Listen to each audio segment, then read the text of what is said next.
Bom, iniciando aqui, então a gente instala o DIP, depois tem os imports das bibliotecas necessárias, né? Biblioteca Random, biblioteca NumPy, biblioteca Math, as bibliotecas necessárias para o DIP e a biblioteca de plotar gráficos. Em seguida, código fornecido pelo template, né? Que faz o cálculo dependendo do tipo de distância, euclidiana, Manhattan, entre máximo entre dois pontos, e a gente adicionou esse cálculo de distância Haversine para pontos geográficos. Né? Descendo um pouco aqui, de acordo com o tipo de base, né, tipo de base lida, ele vai atribuir ao cálculo certo, dependendo da distância especificada no cabeçalho do arquivo. Né?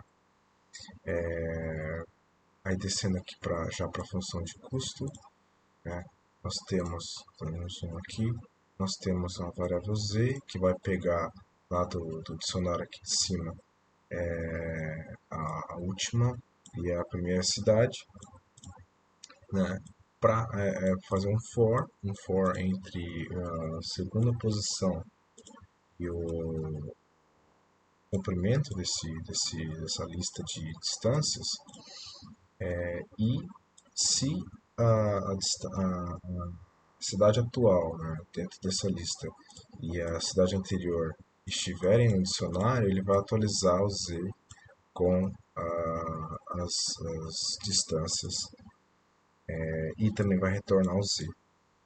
A função de avaliação ele recebe aqui um indivíduo e dicionário, né, e atribui a função fitness custo a fitness aqui com os argumentos e retornando, né, a dupla aqui de um elemento.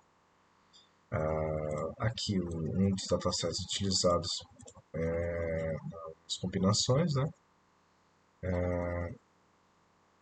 Aí já descendo aqui, nós temos a função base já no toolbox do problema, da problemática. Iniciando aqui criando um problema de minimização, né? Em seguida a gente cria um indivíduo, a lista, um indivíduo tipo lista com esse problema de minimização, passando a função fitness, né? Depois a gente já dá um toolbox.register aqui um atributo randômico, né, aleatório de 0 e 1, e já cria um indivíduo, né, registra um indivíduo, né, dando o toolbox int repeat, passando o creator do indivíduo anterior e esse atributo aleatório, né, de zeros e uns dentro desse registro do indivíduo. Depois, mesma coisa com a população, com o init repeat, que é do tipo lista e contém os indivíduos, né, contém os toolbox individuals. E aqui a função de avaliação, que chama aqui a função evaluate de anterior. Aqui os três seletores, né?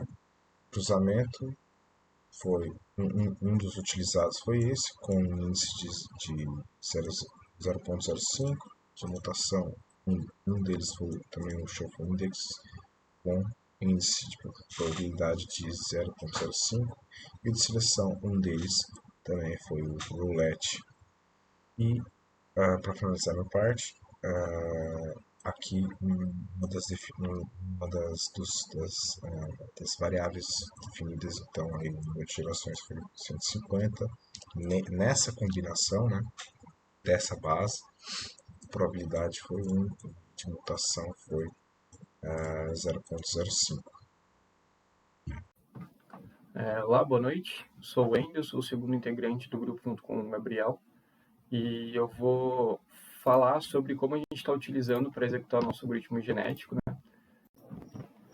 Bom, aqui a gente está utilizando algumas estruturas de dados, né, como o raw frame e o logbook, para registrar as melhores soluções, né, ao longo da execução do algoritmo. Definimos um cabeçalho aqui para o logbook, que define desvio padrão, mínimo, médio e máximo. Definimos também uma população inicial. Estamos utilizando a ferramenta estatísticas, né, que já vem do DIP, para registrar o máximo, mínimo, desvio padrão e média da população inicial. Posteriormente, o código ele vai entrar num loop de acordo com o número de gerações que a gente definiu. Nesse loop, a cada iteração ele vai gerar uma nova população, né, utilizando aí o algoritmo Varend, que é essa estrutura aqui, que ela é responsável, então, por realizar uma seleção, o crossover e a mutação. Então, é aqui que ela vai executar a seleção dos pais, o crossover e a mutação. Posteriormente, ela vai fazer a avaliação, né? Então, ela vai executar ela vai chamar a fitness, que vai avaliar de cada indivíduo da população, e atualizar os valores de fitness, né? Que seriam os valores de custo dos indivíduos. Posteriormente, ela vai atualizar o Hall Frame com os melhores indivíduos da população, selecionar os melhores indivíduos. Então, aqui ela está selecionando, né? Aqui ela está atualizando o Hall Frame, que é o HOF, e aqui ela está selecionando, aqui a gente está selecionando os melhores indivíduos da população para formar uma próxima população. Aí registra as estatísticas no logbook, né? Então, aqui a gente está registrando as estatísticas no logbook.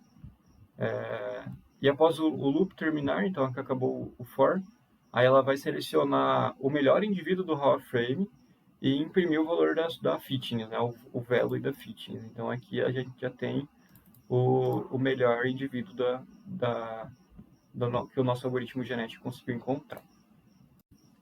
Bom, então partindo para a execução de fato, né, então aqui a gente cria um vetor vazio chamado melhores, roda o algoritmo 10 vezes, dentro do for de 10, a gente roda o algoritmo 10 vezes, e a cada execução, né, ele armazena o resultado e faz um append no nosso vetor. Executou as 10 vezes, ele cria a média e o desvio padrão dos resultados, e a gente coloca no plot graph, que chama plot graph, que é o método que eu vou explicar posteriormente.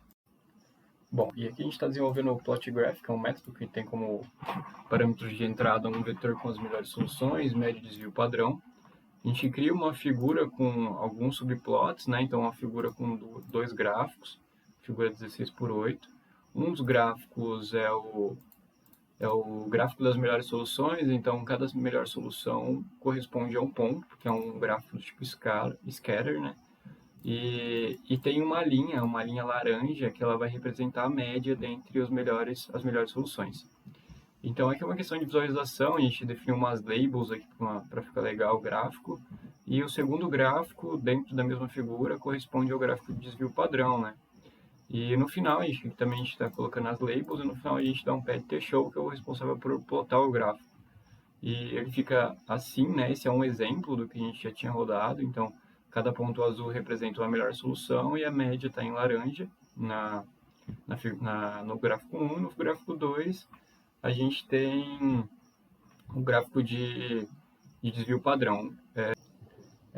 Então, bom, esse foi o nosso trabalho, né? A gente rodou 5 bases diferentes, com algumas combinações de operadores diferentes. A gente acho que desenvolveu 6 combinações diferentes para cada base.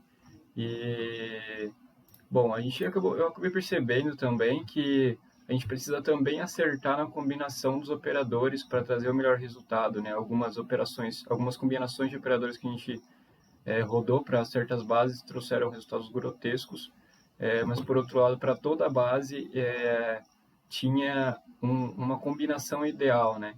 E lá no site que o professor passou, já tinha as melhores soluções encontradas ali. Então, com base nisso, eu consegui descobrir também quais eram os melhores operadores para a base, né, que a gente estava trabalhando. E realmente,